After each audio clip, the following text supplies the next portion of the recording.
Take that. Hold on. It's the Free Gems Podcast, man. Episode 31. I'm here. Listen, I'm here with Cinco to my right. You know what I'm saying? G's to the left. You know what I'm saying? Yes, sir. Cinco's fresh here.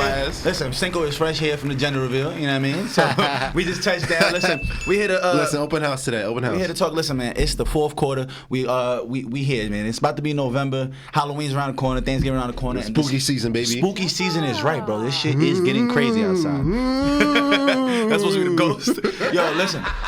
Let's talk about it. It's a lot going on, man. Right now. I do want to make sure I start because we didn't talk about this before the show started. But I want to say free Sue Surf, man. Oh, bro, I saw that. I saw that. The Rico. Yo, free Sue Surf. We're gonna touch about that in a second because Sue's, bro, he don't get a break, bro. My son Sue Surf might be like 32 by now. Like, he's been down.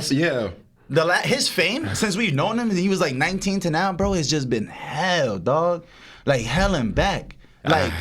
That shit is crazy, bro. Free Sue Surf, man. Everybody else associated with whatever he got going on. You know what I'm saying? It's spooky season. It's fucked up, man. It's like he's in jail, he gets out, he goes back, he becomes a legend. He not falls off. He gets shot, comes back, and then now he's facing RICO on murders and drug dealing and conspiracy and all this gang shit. I'm like, yo, bro, come on, bro. Can my man just get a break? Can a nigga from Newark, from Essex County, just get a break? Damn. So yeah, I just want to say that, man. Free Sue Surf. Kanye's outside wilding. You know what I'm saying? We got to jump back into the game. We got to jump back into the game subject. He's been he goes dormant for a while and then he comes out wilding. He starts wilding. He's been going dormant less and less. Like we had a time period where Kanye would go away for like 2 hours. I mean 2 years, a year. He gotta have something coming out. I'm sure he gotta have something coming out. Every week this nigga got some new shit coming out. But like I was telling you off camera, he just got deplatformed But deplatformed like on some Andrew Tate shit, like no YouTube. I thought it was Twitter and Instagram. I just JP Morgan Chase is no longer doing business with him and Yeezus. They sent him a letter by a certain date. You need to move all your funds out of here, and it was because of the anti-Semitism. Yeah, yo, listen. But let's talk about it. Anti-Semitism, for people who don't know, because I don't even know the exact definition of it. All I know is don't say nothing bad about Jewish people. You don't want to become an anti-Semite. Listen. I was just about to get into it, and he deserves. I mean, there's no space for anti-Semitism. There's no space for racism in the world at all. Exactly. You shouldn't come at any group of people, but definitely not the group of people who run this shit. I agree, but let's talk about the energy. The energy America has towards anti-Semitism versus racism and sexism. So let's talk about immediately. As soon as anti-Semite came out, boom. JP Morgan Chase doesn't want to do business with him anymore. Yeah. And he got deplatformed. Do you know how, hold on, we got to break down we have to emphasize how big that is. For JP Morgan to say we don't need Yeezus as a brand, that's a multi-billion dollar brand. We're not talking about 30 million, 50 million, 100, 200, 300 million. Billions, bro. Running billions of dollars of revenue and being touched. Bro, what's a billion? 1,000 million? Yeah. Yeah, so think about that. They just said we don't need 5,000 millions that were coming in of it. We don't need it. Do something else with that money. We don't care about it. You can keep that. So for example, it's crazy. So for example, the thing is America has allowed racism and sexism to be politicized. Okay. And not anti-Semitism. Okay. They're all political systems technically. Yeah. But it's what's allowed to be permeated through the masses. So let's say anything that they allow to be political, anything they accept as a culture to be political, you allow that idea to manifest in the opposite.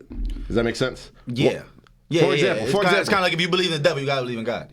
For example, we talked about Black Lives Matter. Black Lives Matter is something that should not be politicized. It should be known across the country that Black Lives Matter, but it became politicized. So now you allow that group to rise, and you allow the White Lives Matter, the Blue Lives Matter group to rise. Because once you politicize something, you're allowing the opposite side to come out. Just like women, we know that women should have autonomy over their bodies.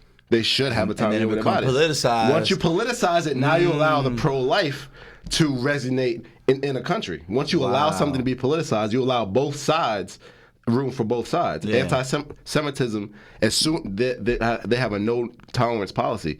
The last politician to use anti-Semitism as a political play was Hitler.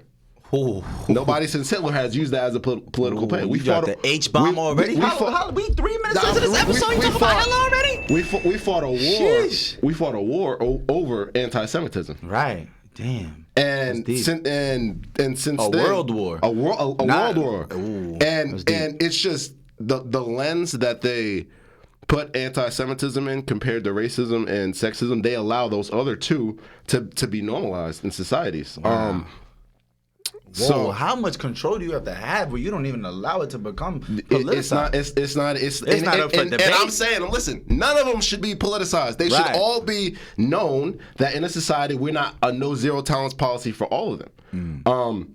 I'll give you an example. I'll give you another example. So we spoke about Hitler. Nobody cares anything he's done because of the atrocities he's done. Which nobody cares of anything positive he's done. Yes, nobody cares about his accomplishments or anything. Yeah, I knew what you were saying. But on the other hand, let's look at politicians or leaders in the past that have used sexism or racism to get to the top. We like to talk about their accomplishments.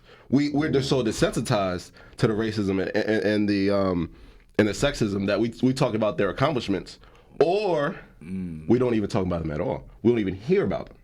So let me give you another example. Yeah. So please, educate us.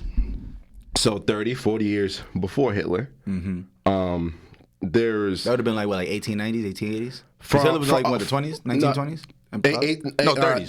30s to the 40s. Pardon me. So King Leopold II, the second king of Belgium, from 1885 to 1909. This guy's amazing. He's doing it again, y'all. The dates is coming up. 1885 to 1909, he invaded and he colonized the Congo. The Congo in Africa, yes. Yeah. He was the second king of Belgium, and he had a stronghold on the Congo. Okay. And the Congo at the time was a big producer of rubber. So yes, I did hear this. Right. So he had the natives working the rubber, and he ruled with malicious intent, bro. He was a brutal ruler, and he had quotas. And if the workers didn't fill the quotas, they would cut off arms and hands, literally. What? Kids, children, like Blood Diamond, almost like Blood Diamond. Literally, I remember when they cut son arm off. Nubs for trying to steal the diamonds. If they didn't meet the quota, they would cut off. That's even more vicious, right? They wasn't even stealing. It was like, you're just not working hard enough. Here's your arm. No, they are stealing. Well, Leopold. Oh, that's how they looked at it. Slavery. It was slavery, but that's how they looked at it. And no, I'm saying like the workers weren't even stealing. But you would get your arm cut off for working slow. Like that's ridiculous. Because now, how much productivity do you expect to do with one arm now? Women and children, teens, and in that time period, estimated 10 million Congolese died. Estimated 10 million. From 1885 to 1909? To 1909. In 24 years? But guess what? Do we ever hear about it? Did we fight a world war over the Congo? We don't even know about this. We don't even know about the atrocities that went on. Oh God, we don't know nothing about it. That's what I be talking about. And in the modern era, when we talk about the worst people who existed, Hitler's always number one, as he should be. As he should be. He should be at the top. But we don't even know about King Leopold because nobody cares. Yeah. Nobody cares about the Congo.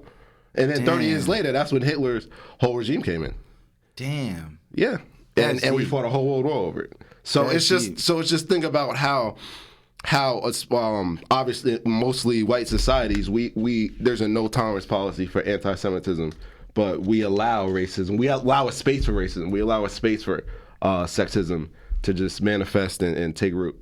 Damn, that's deep. But I mean, I just realized we ended up going into the whole Hitler topic, and that threw me off. But no, I realized this all started from Ye. Yeah, it started because as soon as he spoke, he could have been up there samboing, cooning until he turns blue in the gills. They would have let him on Twitter. He could have talked bad about his. It doesn't matter. You start anti-Semitism is over for you. Yeah. And they say that Walt Disney was a very well-known anti-Semite. They say that he got lucky that he died in like the 60s or 70s because he would have been destroyed and canceled by now. You know what I'm saying? On some Donald Sterling type, you know what I mean? Like, get him out of here. We don't care how much money you got to get up out of here. Like, And I was even surprised. Like Donald Sterling, for example, if people who don't know, was the owner of the Clippers back in like the early 2000s. That he got kicked out of the NBA for the racial comment that he was saying. And I was surprised that they did that. To be honest, like to completely take him from a team. Tell him like you just banned a billionaire from owning something. Like I didn't even know you could do that. And all he did was say something racist was black people. So I'm like, I thought that was perfectly legal in the billionaire society. Like I didn't think that was a problem. But you got to realize it's a predominantly black league. Yeah, but that don't mean a damn thing. You're right. They don't care about that. That don't mean a damn thing. You're right. But that's why I was surprised. I was impressed. Like shout out to the NBA. Shout out, you know what I'm saying? But yeah, they got him out of here real quick. You know what I mean? But yeah, all that to say that he's out here wilding. Yeah, man, Ye's out here wilding. But listen, we're going to defend Ye at all costs, okay? I think Ye is going through a mental breakdown. He's always been going through some mental shit, but I also still think there's a level of genius that we just cannot. You know, I'm making excuses for him. Yes, I am doing that. I'm one of those people. I know. I'm supporting it. You still haven't listened to Donda One. I'm honestly very upset at you about that. You're letting your morals like not let you like indulge in some beautiful music, which makes sense. I can understand that. You know what I'm saying? But are you not gonna step in the name of love? Are you not? I want to know. I'm saying though. Like okay. So my thing is like, if Kanye or R. Kelly would come on while I'm out, am I gonna sit there like, oh my god? No, I'm jamming out. Like, I'm jamming. Yo, bro. Now the moral is out the window. Listen. I was out the other day and they played "What's Your Addiction? Is it money? Is it girls? Is it weed?" Yo, bro, I haven't heard that song in so long. Yeah. But I'm not gonna go out of my way to play it myself. But if I'm out, I'm not gonna be sitting here with a powder on my face. You feel me? Yeah. You know, I mean, like, okay, this is my jam. Like, I'm not gonna act like it's not good music. To the right. I'm not gonna act, but I'm just not. We're not doing that. That shirt tells me you gonna dance if you hear "Step in the Name of Love." Stop playing. Yeah, exactly. Stop playing. Listen, man, talent's gonna override all this stuff. So, by the way, I'm trying very hard not to curse y'all. I don't know if y'all can tell I haven't cursed yet. Well, I probably cursed like the first 2 minutes, and then I had to. You feel me? Listen, I learned how to monetize on Instagram, and I'm trying to get rich off Instagram. Okay, we're gonna figure this out. We're gonna monetize this. It's about to take off for real. Yo, bro, we gotta learn how to. We haven't been in a year yet. Yeah. We moving. It's been progress, man. I want to definitely give a big thank you to everybody that's been tuning in. Yo, seriously, and all the people supporting, leaving good feedback, bad feedback. Somebody actually told me this weekend, you know, some constructive criticism, and I was like, thank you so much. What they said? I love the constructive criticism. What do you remember what they said? About us giving each other a chance to speak, and not, you know, especially and we got to get on more platforms than just YouTube, but we can talk about that. Okay, yeah, we'll discuss that afterwards. But yeah. So back to current events. So Ye ends up back on Drink Champs. Yeah, I saw that. He's going. Shout out to Boosie too. Boosie was just on Drink Champs, man. Like if people don't know, Boosie's another person I'm standing behind by all means. I don't care how crazy he says what he says, because honestly, Boosie is really a pioneer at this independent game, bro. We don't understand because we're not in the South. The stronghold that Boosie actually has. It's more than just the South. Really in the real ghetto. Like anywhere in America, it ain't even just about the South, but yeah, definitely, of course, in the South, like you saying. But Boosie, man, like I remember when he dropped the movie. Go to BoosieMovie.com. You know what I'm saying? I bought the movie. I bought the behind the scenes. I spent $50 on that. This was like last year when it first came out. Just because I love supporting. It all comes back to something you taught me. Where it's like you support somebody, you go buy it. You know what I mean? It's one thing to go download something or get it illegally. No. Go buy it. And because Boosie's one of those dudes that's preaching selling direct to consumers, which I think is a beautiful thing that people are down on. And it's something like a lot of people like Nipsey Hussle were talking about, and a lot of pioneers that we didn't really like. Russ talks about it a lot. Shout out to Russ because he talks a lot about selling product directly to consumers, and it's the idea of forget going through these distribution companies, signing to these major labels, all that. Yeah, that don't get me wrong, that can be a benefit. You got to learn your way through it and how it benefits you the best. Because of course it's great to have the big machine behind you, but once you have a stable following, you got these 10,000 people that are willing to buy any product you put out on these shelves. You know what I mean? Yeah, absolutely. It's a different bag. Like I remember Nipsey was riding around selling his mixtapes for $100. You know what I'm saying? He said, "Hey, we sold 10,000 on tour just in like a month and a half. And if you do the math on that, you sell 10,000 of these at $100 a pop." You know what I mean? Talking about $1 million. That's $1 million. You know, and Hove himself bought like 10, like I think it was like 10 or 100 copies. Like Hove literally like, "Oh, you doing that? Cool, boom." And there's another that's artist. Beautiful. That's beautiful. I believe it's La Russ. That's not to be confused with Russ, who I just shouted out, but La Russell or La Russ. I'm not sure. I think it's La Russell. He's from California. Not sure if he's from LA or the Bay, but dope as hell. He gives me like a Chance the Rapper kind of vibes, which is another pioneer in the independent game. But man, he does shows at his crib. Like he literally has all his concerts are at his backyard. Like, and he invites everybody out, and it's like $10-$20 a pop. They got barbecues. He got his mom setting up the cookout, and he has a big backyard. Love. Bro, beyond that, he dropped the tape, and the motto for his tape is, man, pay whatever you want for this tape. So if you got $5 today and that's what you want to pay, cool. If you love me, you want to give me $100, cool. It's all the same love. You want to pay $1,000 for this mixtape, it's all the same love. If you went out of your way to spend money, I was like, it's such a different mindset. That is such a different mindset. And it's because like these artists are giving it out for free. Think about it. Before you start getting paid for music, you spend years in the studio paying or paying to get on stage, mastering your craft. Literally, you to really get the fruits of your labor. Yeah, and that's the it takes that grind and that independence of like going through the having to pay for studio time, having to pay to get on stage, having to pay. You're gonna always pay for studio time, but you're having to pay for all these things, and a lot of people don't believe in it. People are like, why would I pay to perform? And it's like, man, you gotta put that grind in. Because they don't know about the grind, what it really takes, and how all these people, you know what I'm saying, got to where they got to where they got to. Like I told the story one time before in 2017. Me, Joe, shout out to my boy Spaz, and Ron, we all, Joe's brother, we all ran out to Virginia to go to Rona to do the show to perform in front of Black Youngster. Yeah. And I remember I told you, we performed in front of Black Youngster. We had to pay $500 for Joe to get on stage, and he was 2 slots before Black Youngster. There was 1 slot in the middle. The 1 slot in the middle cost $1,000 to perform. We were ready to pay that. Like literally, we was like, let's go all in. And we were like, yo, we can't. The dude who ended up booking it ended up paying the $1,000 and ended up paying another $200 just to solidify it. Kind of found out the dude ended up being the baby. And like, it was just wild because the baby was paying to perform in 2017. By 2018, 2019, he was out of here. Yeah. He was a superstar. And that's how fast it can go. Exactly. But you have to want to be able to get to that level. But you also got to think about it too. Yes, you got to want to be able to get to that level, but you got to look at how the grind works. Somebody like the baby is paying to perform under Black Youngster. And let's be real, shout out to Black Youngster, shout out to CMG. Yeah. But who plateaued at a higher level? Definitely the baby before over Black Youngster. So it's like, man, you never know who's gonna be who in a couple. You really never know. Yeah, man, you really never know. And big shout out to Ice Spice and all the. Listen, hip hop is going a hell of a direction because it's like every day something like Glorilla. Shout out to Glorilla, Ice Spice, all the women going crazy. I forgot Shorty in a vet. I forgot her name. Something in a vet. Dope as I think she's from St. Louis. Yes, bro, I know what you're talking about. Beautiful too. Oh my gosh, she's fire. But she's from St. Louis. And dope as hell as an MC. I was watching the BET Awards and it enlightened me on so many artists. I thought I knew about the underground game. I thought I was tapped in. I'm not. But it's extensive. The good thing about social media and internet is it gave artists a way to connect with fans directly. Directly. Yeah. Back in the day. It was a lot harder, to be independent. Oh, yeah. So much harder to be independent. Hey, but at the same time, shout out to Auntie Greg because, listen, people don't know, Esther mom's, Auntie Greg, she told us, hey, she might have been the first female rapper to go platinum but she went platinum out the back of the trunk. Yeah. She told me they was printing up hard copies and selling them. And that's the thing, though. Back in the day, that kind of was the model. The independent model was the first grind because people were printing up CDs and selling them. I remember I'd be through Times Square and there'd be people handing out CDs and I used to be like, yo, get out of my face with that. But then I understood later on as I got older in my teenage years, like, yo, you can make a fortune out here. Yo, literally. $5-10 a pop. You buying 1,000 CDs at $1, not less than $1 each. You know what I'm saying? You up? I got a story for you. You know my cousin Keisha? Of course. Shout out to Keisha. Back in the ageless day, Keisha. Back when she was growing up, back in the 90s, she remembers going to Jacob Javits Center in the city. Yeah. There was Diddy there selling CDs, pushing Mary J. Blige. Wow. She about to buy. Like you gotta realize that's how a lot of them got to where they are. Yeah. And like DJ Drama, he always brings up how he got his house.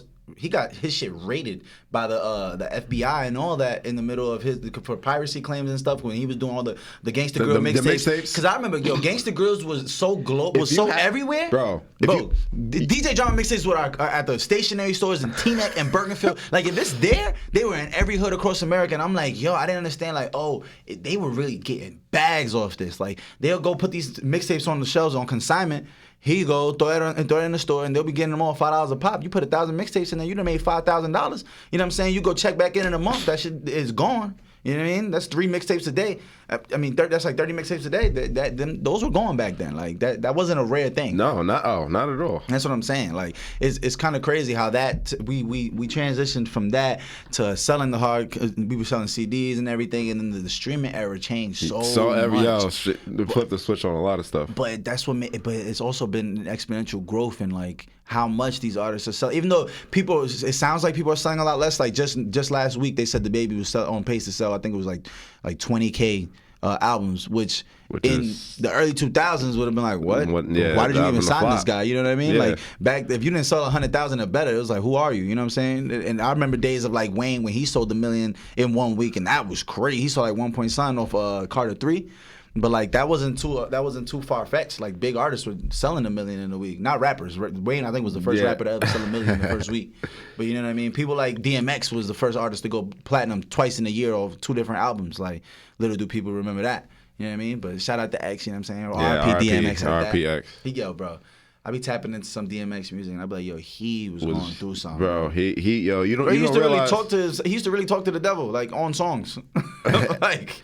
You don't realize how mainstream his music is, and how much reach he has with commercials, with movies. Yeah. You don't even realize how like the impact that he's had. Yeah, and then it's still going back to what you had said, how social media lets people connect with their fans so much more.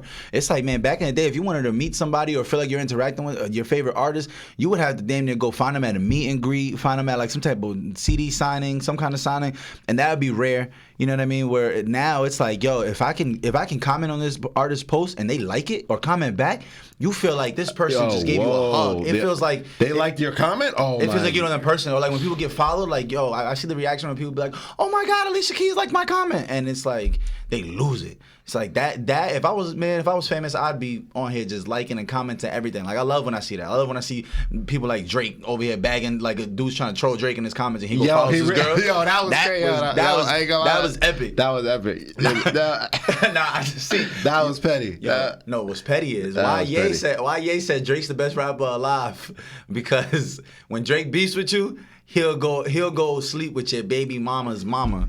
So apparently Drake ended up sleeping with Kris Jenner. That's what he's jacking. And he said Corey, no, I don't know who Corey is, but apparently Drake done slept with Kris Jenner, which is a power move. What? Nah, but Drake is diabolical though. He's really a troll. He's really a troll. Think about it though.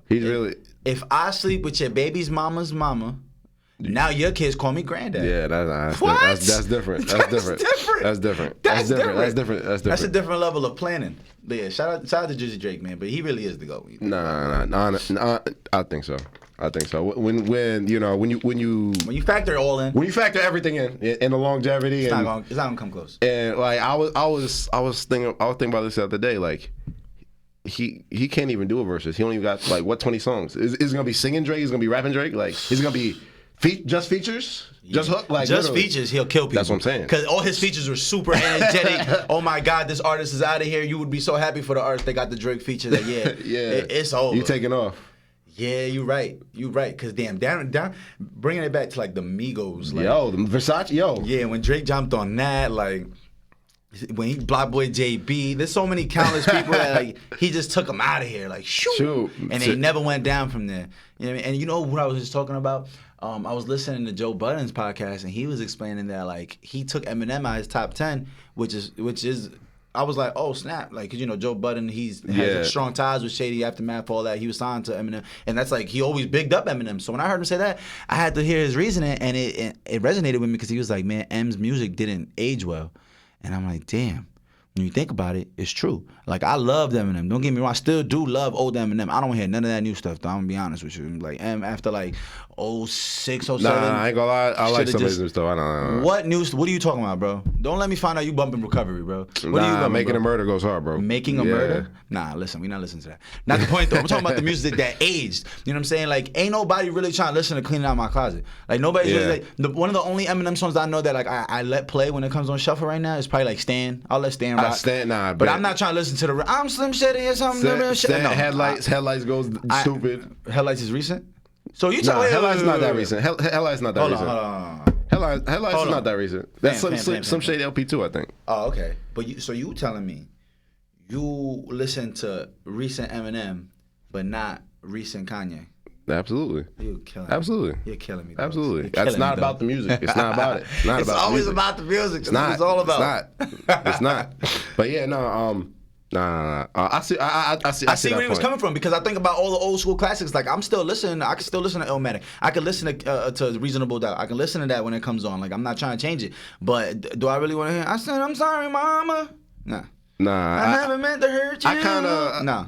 I'm not trying to hear that. Nah. Mockingbird, I'm not trying to hear that. Nah, Mockingbird goes hard. It goes hard. Don't get me wrong. That's what I'm saying. But am I trying to hear it in public? Am I trying to have other people listen to it? Haley's song goes hard. Haley's song was one of the. What was it? I'm sorry, mom. No, we're not doing that. It's clean. I'm a cousin. Not hearing that. Don't get me wrong. I love those songs. I do. I still do love them. But Rap God. Stop. That's recent. Stop. Until you hear Don, I don't want to hear you mention no new Rap Eminem God songs. Was crazy. You bugging. Anything within the last 10 years of Eminem, I don't want to hear you mention. Stop. I'm getting offended here. Nah, but I understand. I understand the point. Yeah, it's definitely that. It's definitely that aging factor. Like, how did it age? You know. Yeah. And also the content of what he was rapping about. Did it have any actual like? Did it have any message? Most of the time, not really. It was just lyrical, miracle, spiritual. Like it didn't really have much of a message. I mean, he's a great storyteller. He's it was entertaining. But if you think about it, there's a lot of artists that don't be talking about nothing. Right. And a lot but of are they timeless top 10 artists? Almost none of them. Wayne. Who said Wayne was talking about? Okay, wait. Wayne he was bar for bar. That's what I'm saying. But he would have songs. What? Don't do that. I'm talking about in general. Wayne has songs. Yes, he has songs. But most of the time, bro, he don't be saying nothing. But the way he talks is crazy. But he don't really have a message a lot of times. I'm lying? Tell me I'm lying. I know he. Tell me I'm lying. I'm trying to think. I'm trying to think. I'm not saying there's a like I'm single, like that's my shit. Like that's a great storyline. A lot of the times it's straight punchlines. Because he has plenty of songs. It's what is he talking about? Mr. Carter, Mrs.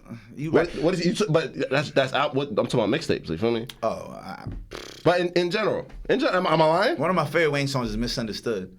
No, misunderstood ain't gotta be explained. Oh my God! So let me explain. Yo, Dr. Carter, that whole it's such a classic. That's what I'm saying. You can't say. I'm lying. Okay, I'm lying. He you know what it was? It's just what he says is just so out the wall outrageous that you don't understand it. It's like, yo, did he really just say that? But it'd be so witty that it makes your brain move, and that's kind of what I want to get from it. But it's like I agree, but what is he saying? You're right. That's all I'm saying. What is he saying? He don't be talking about nothing. But not thinking about it, a lot of Wayne shit didn't age well either. I'm just being honest. Some of it didn't age well, but a lot of it, of course, Wayne's still top 5, top 10 for sure. Yeah, absolutely, for sure. But when you really think about like top 10 all time, bro, it's such a long list of people, and you gotta respect the elders, like for real. Yeah, and also it's like certain songs that I would say like force fed, you know, like we hear constantly, but isn't necessarily something, you know, isn't necessarily something that I'm gonna keep on spin on repeat. But see, that's the beauty in advertising and marketing, where it's like we gonna force this down your head and you're gonna love it. That's what I'm saying. Like that's what I'm saying. I'm thinking because when you talk top 10 of all time, you got to put people like LL Cool J somehow. He has to be fit somewhere. He's like the first superstar. But that's the thing. Like, you got to talk about eras though, because you got to talk about eras. You got to break it down to eras because some stuff will go over our heads. Some stuff will go like you got to break it down by eras because everyone has their own era. Yeah. You know? Nah, yeah, 100%. Like if you all the older heads, you can't tell me Rakim's not the best, is not the GOAT. Yeah, you cannot tell them Rakim is not the GOAT. Right, Big Daddy Kane, you feel me? That kind of Ghostface. Stuff. Yeah, well, yeah, you got the whole Wu-Tang. Wu-Tang is all. That's one. You could just put that as one collective. That's what I'm saying. Black Thought, like. Yeah, damn. Facts. You can't tell them nothing. You cannot tell them nothing. You have to break it down by era because it's too much. It's like.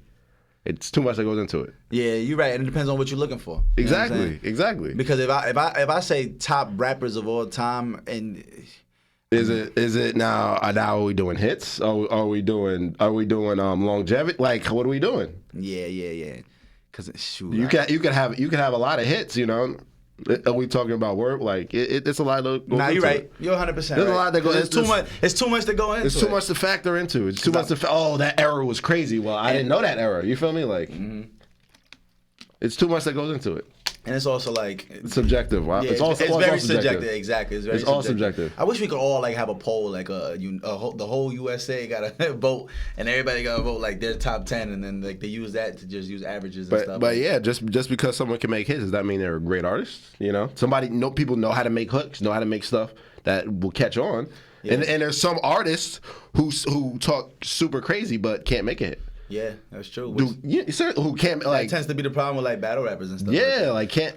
Yeah, because I mean, I was talking about the whole how music ages and who aged well and who didn't, and it's like, yo, people really try to sleep on Luda. Like Luda didn't make ageless music. Bro, Luda is the GOAT, on right now, and people are going crazy. Little kids are gonna know the word. What? Throw them bowls. Last night I was on the area codes. I was like, I've got hoes. Timeless, pimping all over the world, timeless. And when I move, you and move. Even that too. Like things for the girls too, like Splash Waterfalls. What? Nah, you throw that on? Oh, what's that? I wanna lick you from your head to your toe. Don't sleep on Ludacris. Shout out to blueberry yum. Listen, shout out. Yeah, I was like, shit. We used to smoke mad weed and stare at the laptop and look at trippy ass videos, listening to Blueberry Yum by Ludacris. We used to, why did we do that? We were smacked, bro. I'm high by T-Pain, bro. You be smacked, bro. I swear, we used to sit in front of this computer, bro, and we would YouTube trippy videos. Throw that on, then another tab, like T-Pain or Ludacris, and just throw that on and just stare at this shit like this. We were smoking weed out of a brown paper bag. We were 13 years old. We don't want to be on. We don't have to talk about this. Actually 14, because you didn't start smoking until my 14th birthday. I remember that. That's a fact. And you can tell the people. I think if anybody ever found out what you smoked your first spliff out of, niggas gonna look at you like the Antichrist. I ain't gonna lie. Listen. On your birthday too. On my birthday, man. I tried to peer pressure this motherfucker for so long, and it just wasn't working. I was like, all right. It wasn't even really peer pressure. I bet you want to smoke? Nah, all right, cool. Then I left it alone for mad long. Listen, we went together every day. My birthday. We was together every day. And you used to just watch me and be like, yo, I'm not gonna smoke. I'm chilling, bro. I'm like, all right, bet. He was an athlete, so I'm like, all right, respectfully. You feel me? I ain't gonna lie. I was talking about this shit the other day, like, yo. The day I smoked my first split, I made a commitment. Like, I ain't never gonna stop smoking. Yeah. Fuck that shit. Like, I was like, I'm doing this every fucking day. I came to your crib. I literally was like, I called you. I was like, yo, bro, I'm coming to your house, bro. I gotta tell you some shit. I took a bite. And truth be told, I don't even think I was high. I think it was placebo shit. Like, I'm just thinking I was high because it was my first time smoking. I was so geeked. I'm like, oh, we got it, yo. I came right to the front of your house. You're like, yo, I had to tell you the whole breakdown. It's the greatest thing. It's the greatest thing ever. Greatest thing ever, bro. Yeah, man. Shout out to weed, man. Definitely gave young motherfuckers a good sense of direction. No, but and by good I mean bad. But you needed it. But it's worthwhile. Bro, trials and tribulations. You know what I'm saying? You gotta go through some things to grow through some things. You know what I'm saying? That's gem right there. Ding. Absolutely. For sure. But Ludacris is nobody can say anything about his catalog. Yeah, nobody and even his whole DTP label was going crazy. When he had Titty Boy, he had Ali and Gipp. He had I'm trying to remember who he had. Somebody bigger than all that I'm forgetting completely. Was it Chingy? I'm trying to remember. Was Chingy disturbing the peace? Yeah, she stopped. What? 2 Chainz. I said 2 Chainz. 2 Chainz, Titty Boy. Shout out to Marv in the background. You know what I'm saying? Yeah. Shout out to Bravery Studios right here, Garfield, New Jersey. Tap in if you're trying to shoot your podcast. We got a whole new studio being built in the background. That's coming really soon. Whole new setup. Whole new setup. Hold on. Shh. Yeah, we don't gotta tell people too soon. They gonna find out. But yeah, shout out to Chingy, man. Chingy, yo.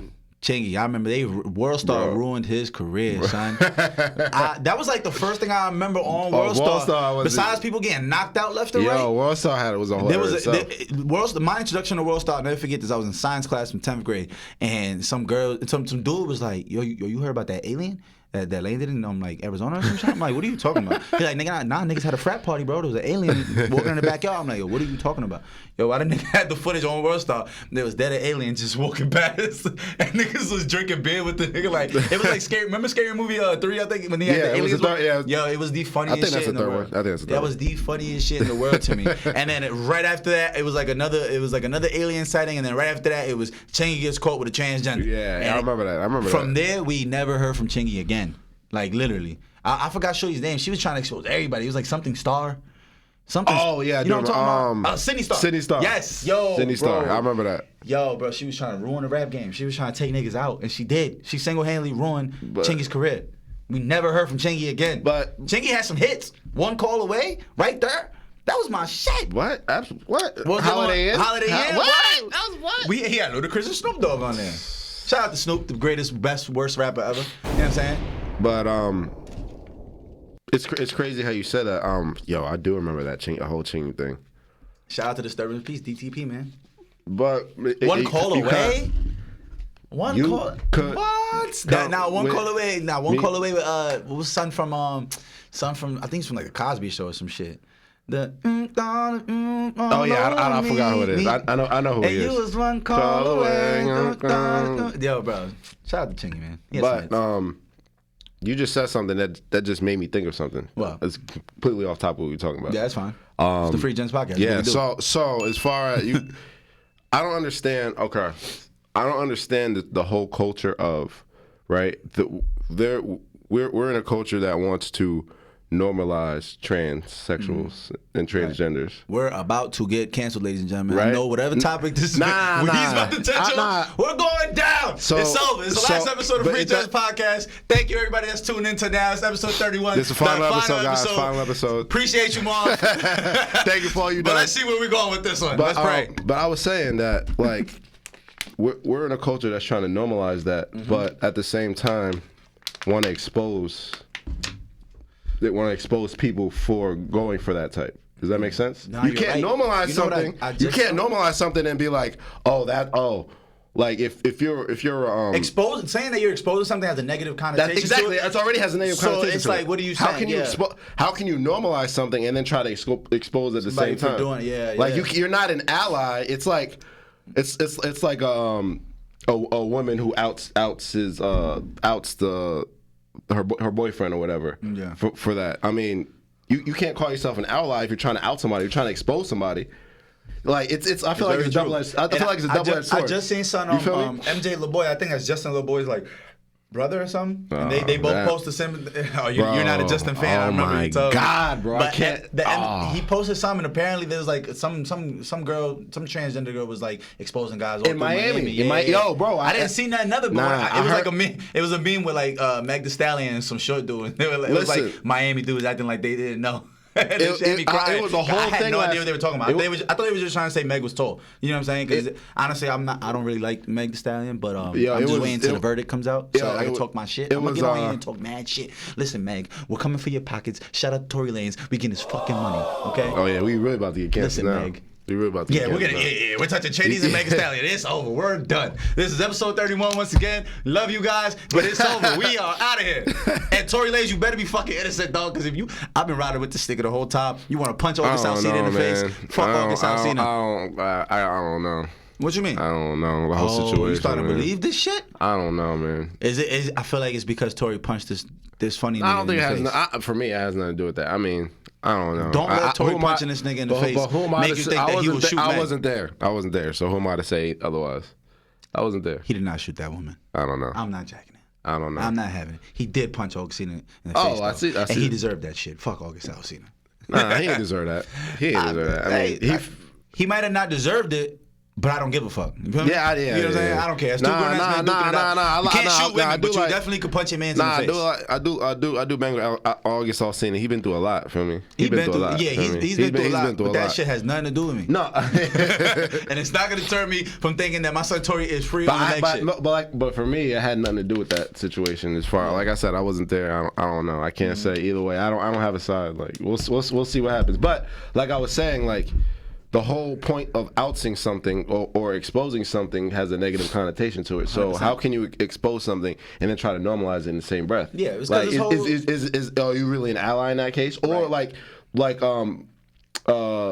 the tranny down in Miami we were talking about exposing. How are you exposing people if you want that to be normalized? I just don't get it. It just doesn't make sense to me. I was listening to Michael Shea's stand-up, and he explained tranny is actually very offensive. It's actually a disrespectful term. Yeah, I didn't know that. I'm trying to be politically correct here. I'm not trying to get canceled. I'm trying to be back here for episode 32. That's what I'm trying to make sure I clarify this. But he had a funny ass segment in his stand-up, and he was like, he had a transgender friend. He had a transgender friend that he had said that to, and she was like, that's offensive. And he was like, how is that offensive? I just added a Y.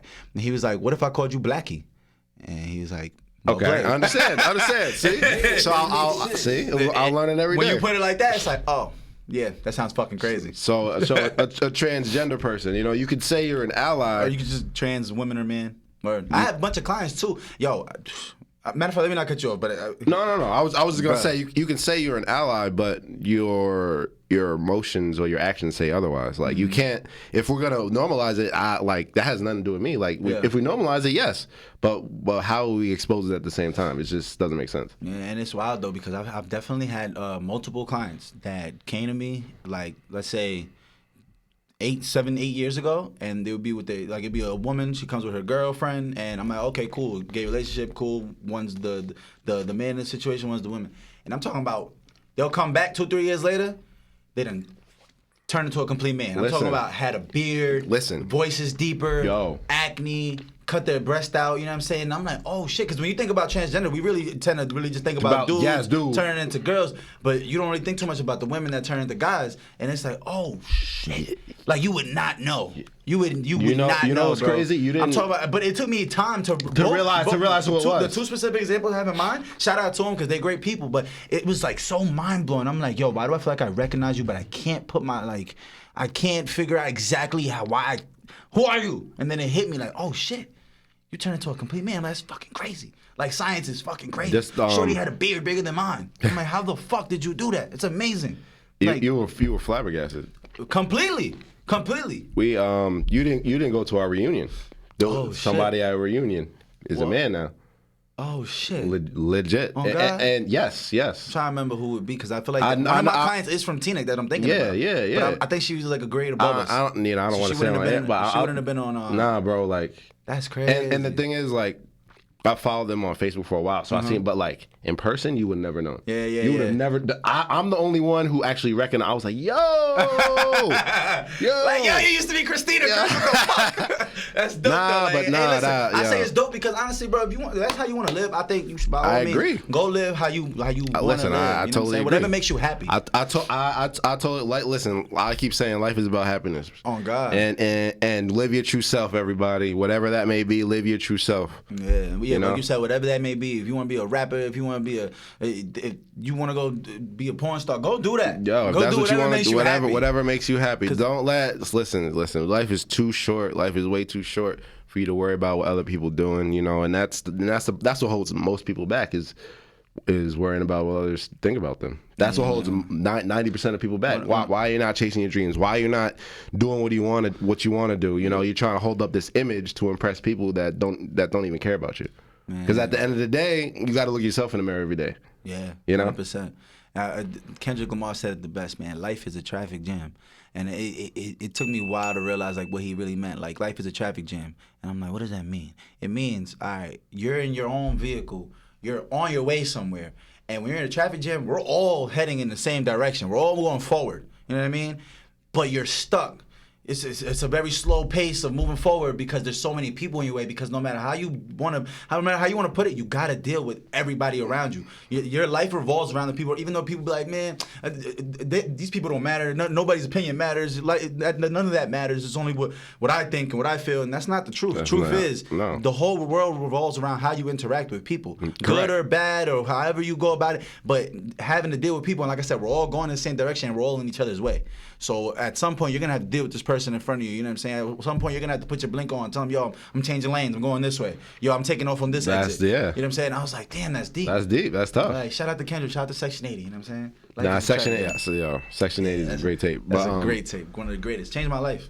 Right after that, Good Kid, Mad City changed my life, literally. But yeah, it's just back to living your truth. What you were saying, how we outcast people, and then we try to ally, and then we also expose and outcast people. It's like, yo, what are we doing? Like, yeah, how is that being an ally? It's the contradiction of life. It definitely is. Like, you know, he's gay or whatever. He likes trans. Okay, and so like, why is that different to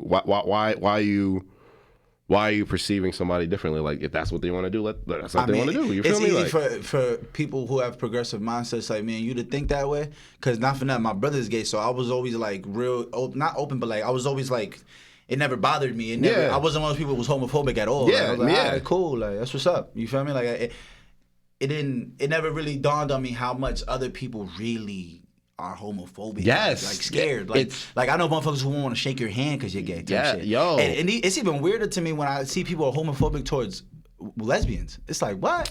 Because we think about it like we think about it one way. We always think in one way. Right. But like when I hear parents speak out like, oh, I don't want my daughter to be lesbian, I'm like, it's that deep for y'all? But then I think about it. They think about reproducing, having kids, because women are the key to life. Without women, there's no reproduction. So it's like once a woman doesn't want to reproduce with a man, it's over. Like that's it. If she's not into men, it's over. So I can see why parents could be heartbroken about that. But it's like, damn. And then people like, get so scary because what you're saying about how people react, that you start hiding your true self, and you get overprotective, you start overcompensating, like you know. Man.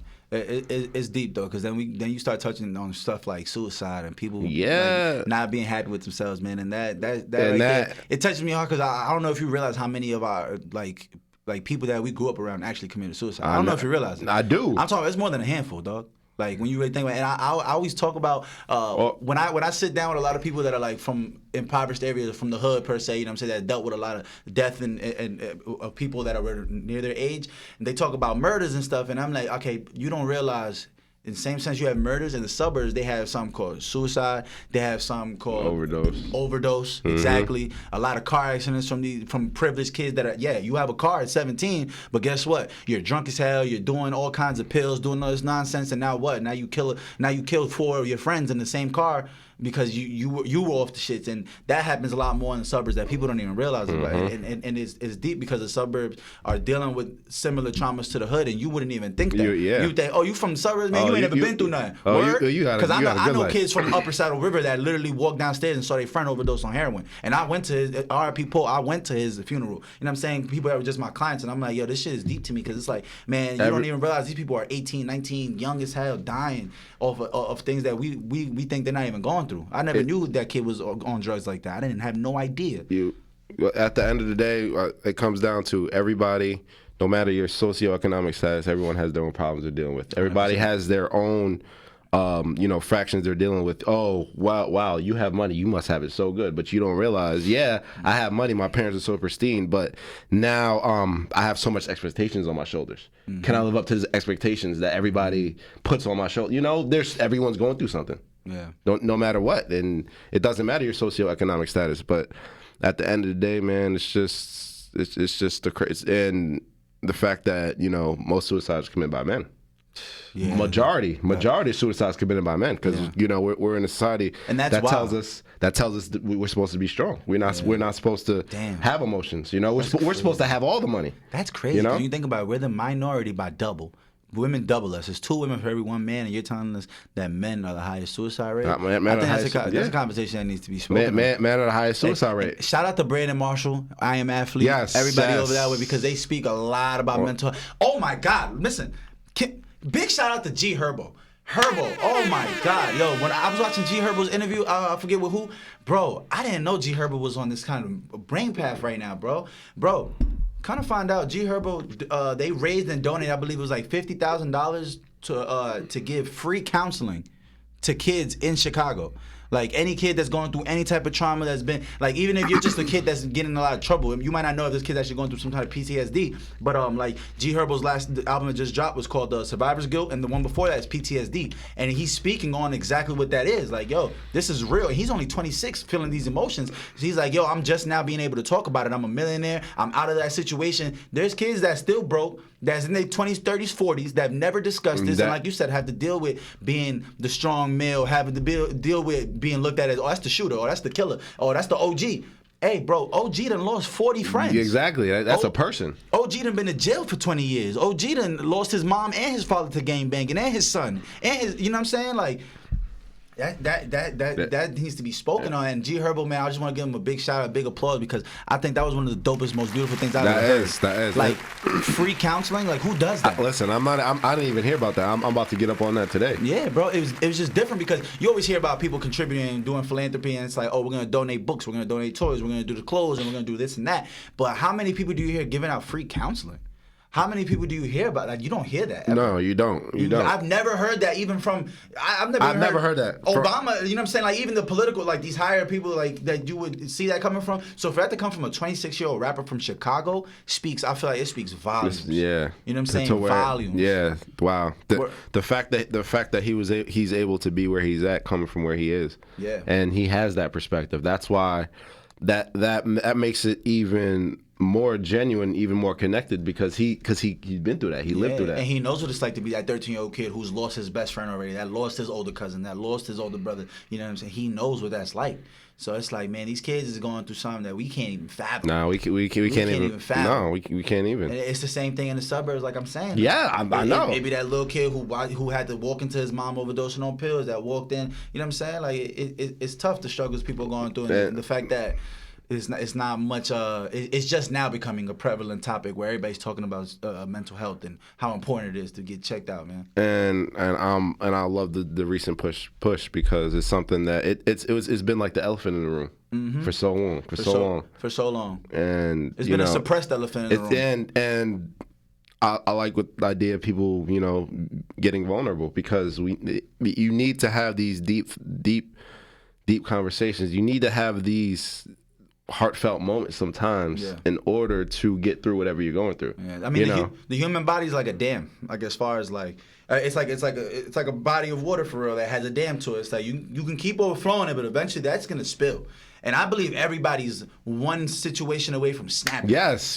Completely snapping in the most negative way. So it's like, that's why I really don't try to judge people on like their worst times, because when you act emotionally or when you react immediately off emotions and stuff, it's easy to lash out or just say the craziest, wildest stuff. And it's like, man, you probably wouldn't have reacted like that had you had ways of releasing that and letting go of that stress or whatever got you feeling like you can't talk about it, or that thing that makes you nervous or scared, Like I think that's it's super important for us to keep on pushing towards people becoming conscious of their mental health. Absolutely, and not chastise or not not make fun of or even judge somebody for being brave enough.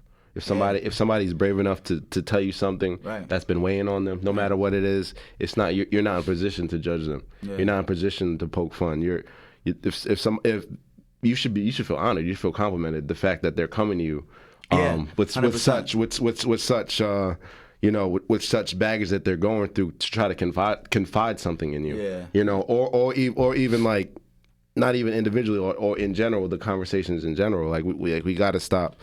It's all fun and games and all jokes and stuff, but at the same time, people really been going through a lot. Oh yeah, trust me. Like, man, one of the situations that really hit home for me, I'm gonna be honest, when I seen Tyrese on camera and everybody was laughing at him when he was crying about his daughter and not being able to see his daughter, and he's like, man, he's really crying, and all we did was make a billion memes, and everybody was reenacting it, and it's like, yo, this is a millionaire young black man really going through something, really outsourcing this to the internet because he don't even know where to go with it, and we're sitting back and just laughing about it, yeah. And it's like, I don't even think we realize, like, yo, that's like not what that's the opposite of we should have embraced that. We should have, championed that. But instead, of course, we're gonna poke fun. It's like you said, everything's everything jokes, contradictory, you know what I'm saying? But yeah, man, that was a real touchy subject when I seen that. I'm not gonna lie, it struck a chord with me. But we ranged so many topics, man. We ended up in this like super serious mental health part. But listen, hopefully we're not canceled by next week, and hopefully we still got a show by episode 13. Hopefully we still got a show. Marv, this whole studio might get shut down after this type of shit. You know what I'm saying? But we didn't get too we didn't get too offensive. Hopefully, you know what I'm saying? Y'all let us know in the comments if we did. Yes, and we love the criticism, please. Yeah, any topics, man, that you want us to talk about, like bring it up in the comment section or in our DMs, whatever it is. Follow the Free Gems podcast page. You know what I'm saying? Kamal Kendrick on Instagram, Tattoos by Ez on Instagram. You know what I'm saying? Bravery Studio on Instagram. Bravery Studio New Jersey on Instagram. Marv the producer on Instagram. Yeah, Marv the producer on Instagram. Man, we just gonna say thank y'all again, man. It's been the Free Gems podcast. Thank you. Episode 31, and we are gone.